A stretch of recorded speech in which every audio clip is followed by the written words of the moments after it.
What is going on, everybody? I am back with another video, and today we're going to be talking about the Boker Plus Caracal. So I had a chance to really beat this knife up and use it and carry it on a daily basis, and here are my thoughts and opinions on this knife. So first off, let's do a quick overview. So we have a 3.5-inch blade, and we have G10 scales, stainless steel liners, we've got a back spacer, deep pocket carry clip, generous sized lanyard hole with a glass breaker. I'm assuming this is a glass breaker, and a flipper, and we got a ball bearing pivot and this very wicked looking blade shape. Something I really like. Very smooth action on this thing.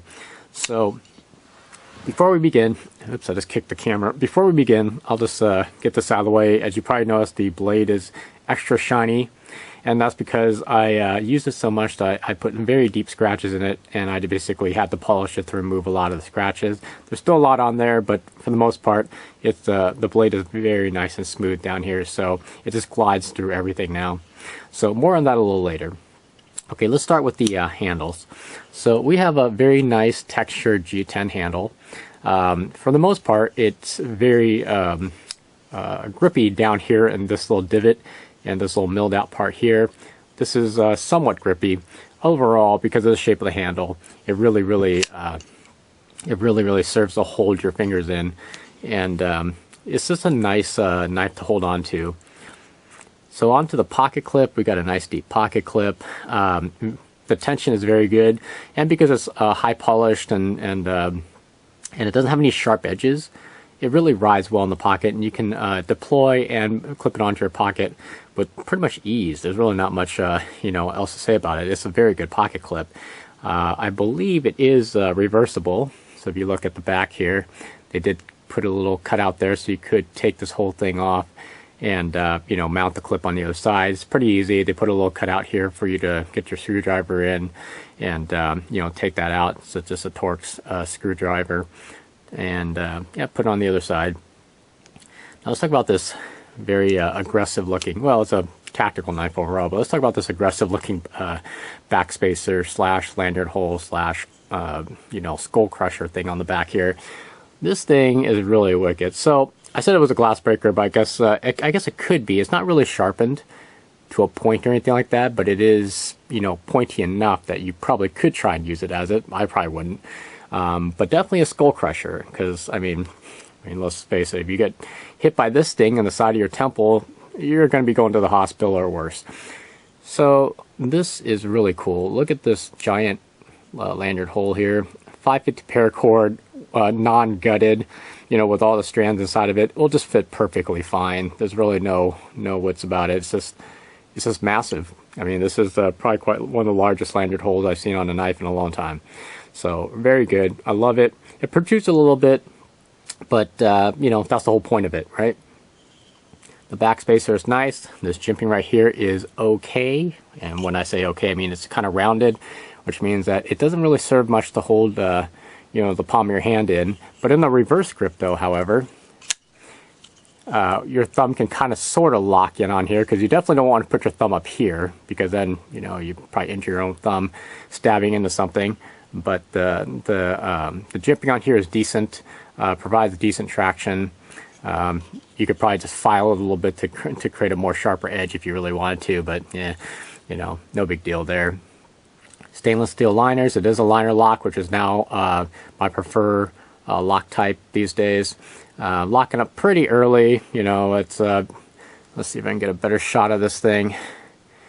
There you are. So decently jimped. Now the only thing I will say about this is that it is kind of recessed, as you can see there, but I'll get a little bit more into that later. Now onto the blade. Very wicked blade shape. Love that fuller and the little cutout here. Very reminiscent of my Rockstead Chi, where it has the kind of a same, I guess, style in terms of a fuller and a cutout. This is from the Boker Plus line, so it is their middle of the line products, whereas you got the Boker True, which is the top of the line, then you got your Boker Magnum, which is this, in my experience, this crap. Sorry, it's just not very, they're just not very good knives, but of course the price tag is not as high. So if you just want a beater knife, that's the way to go. On the back of the blade spine, we do have a little bit of jimping here. The jimping does serve well to hold your finger in, or your thumb in, I should say. And because it is ramped, it fits just perfectly. I mean, look at this. The ergos on here is just pretty amazing. They're not great, but they're a lot better than the average knife. So I'm really digging this. Very good. The slicing ability, well, it's good because the knife is D2 steel, and it does hold a very good edge. But because it's a little bit thicker in nature, it does like catch. If you if you don't keep that edge up, it will catch really, really quickly, even with the semi-sharp edge. So that's just my experience when I was slicing through cardboard. I use this for food prep, which is kind of overkill for food prep. But it's just whatever, right? You use a knife. If you got something to cut, you use it, right? So this is a very neat design. So all my opinions about it, let's go over to some of the stuff that I really, my little takeaway from it. Number one, while I did say the ergos are good, this giant, I guess I don't know what you call it, this giant cutout right here, well, it's nice.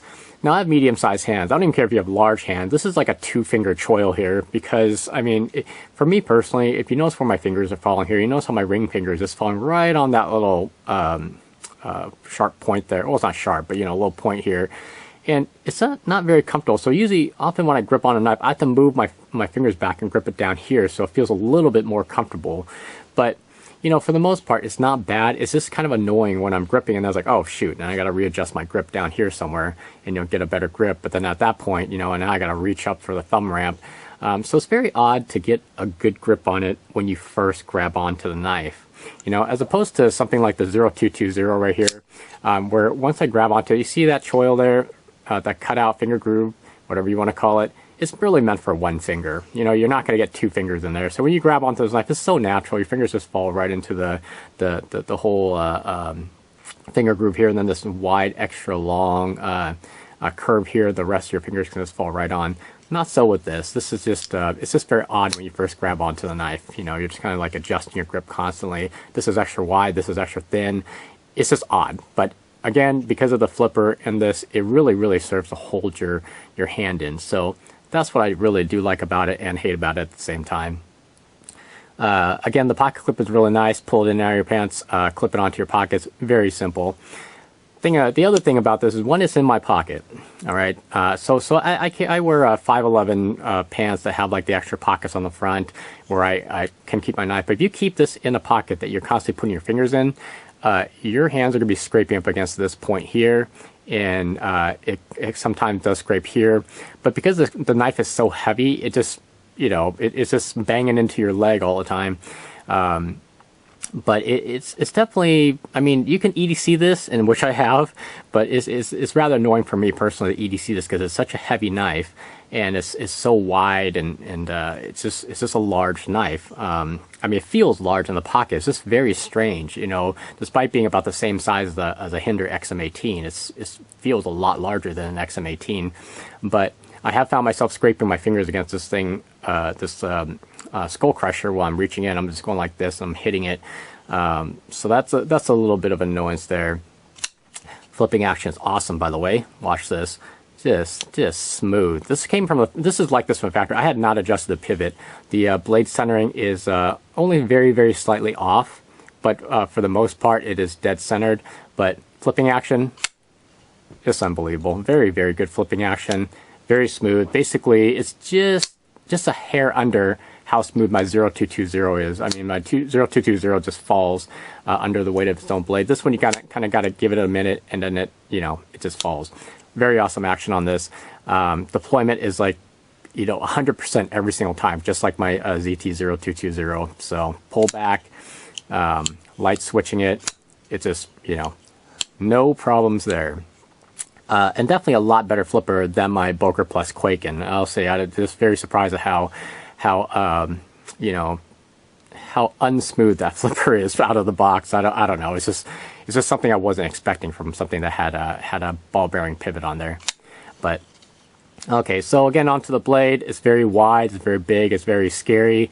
Definitely not an office-friendly knife. If you're going to pull this out of your pocket and start cutting stuff with it, you know, you're going to get some looks and probably some complaints, and you know, you're probably going to get fired the very same day. Aside from that, it's a pretty darn good slicer despite being a thick, heavy blade. But of course, that's not really you know, its intended use for like slicing vegetables and fruits and cutting cardboard. It's going to be a tactical knife. This is purely meant to be a tactical knife, in my opinion. Very beautiful groove and cutout, like I said before, just awesome. Now again, you can tell by the blade that I put a lot of scratches on this thing using it. You can tell there's side to side, you know, diagonal scratches. I try my best to remove most of them, but for the most part, the other thing is that D2 actually rather takes a pretty good a polish here. I mean, this thing cleans up rather well. Now I only spent about an hour and a half, maybe 2 hours on this, and I got to this level. I can imagine if I spent more time on it, you know what I mean? Like if I spent like, you know, 6 hours on this thing, polishing the crap out of it, I probably would get it to a almost near mirror finish and without all these little grind lines. But the whole point of me polishing this was to actually get it and get the cutting relief edge to be nice and smooth, so it glides through whatever I'm cutting a little bit better. So that's the whole point. Plus, they remove most of the scratches. This is, you know, this is far better than what it was before after I ruined it by cutting through a bunch of stuff. But you can see that the original finish on this was this stone wash finish up on the top swedge here, and you can see how much of a mirror, or no, I won't say mirror, a near high polish that I could get on this D2 steel. But you really do have to work on it. It is pretty hard to get to this finish anyways. And then on top of that, to try and get all these lines out, I would have to be still working on it right now. But I got no time for that. This is just, it's a very good knife. So my only letdowns for this knife is it's just big and heavy, and it's pretty much purpose built for one reason, and that's basically a tactical knife. I mean, it's not really an EDC knife in my opinion. But just to give you an overall size comparison, this is my XM18, and you can tell that the overall length and everything, actually the entire size is exactly the same as an XM18. So if you're ever wondering, you know, how big this knife is, there you go. But again, back to my main point, the XM18 carries smaller for some reason to me, the way I feel about it, than the Caracal. Caracal just feels very robust.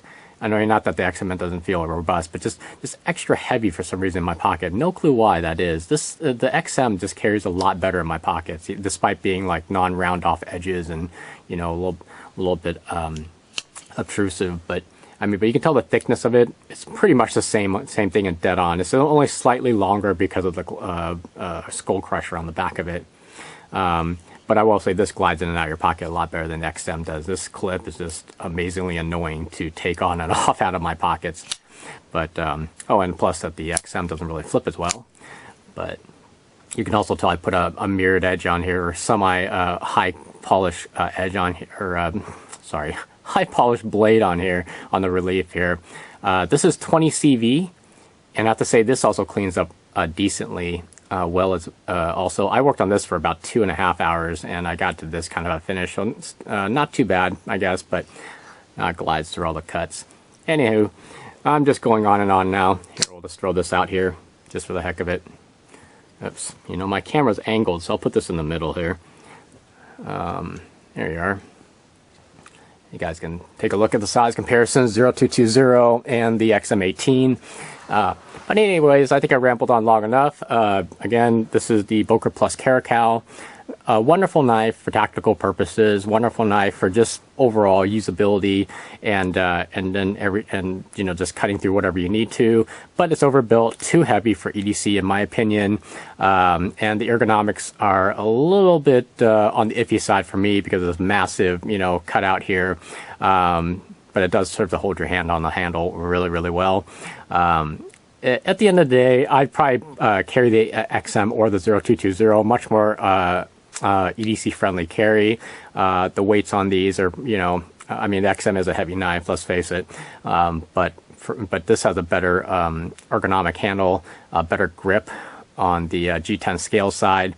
0220, very good ergonomics, beats out both of these by a landslide, but the handles are way too slippery. So, because there's no traction on this thing, it's just crazy. But other than that, it's a good knife. It's a, you know, but at the end of the day, I think I wouldn't carry the Caracal on a daily basis, just because of the weird ergos and the big heavy stupidness of the weight of the overall knife. But still loving it. I'm going to keep it definitely, and I may go back and rework this polish here, so give it a little bit better mirror finish. So, anyways, I'm surprised you guys haven't shut off the video by now. Just going on now. So, any questions, comments, leave it below. Aside from that, send me a personal message if you want. But take care. Have a nice day, and I'll catch you guys on the next one.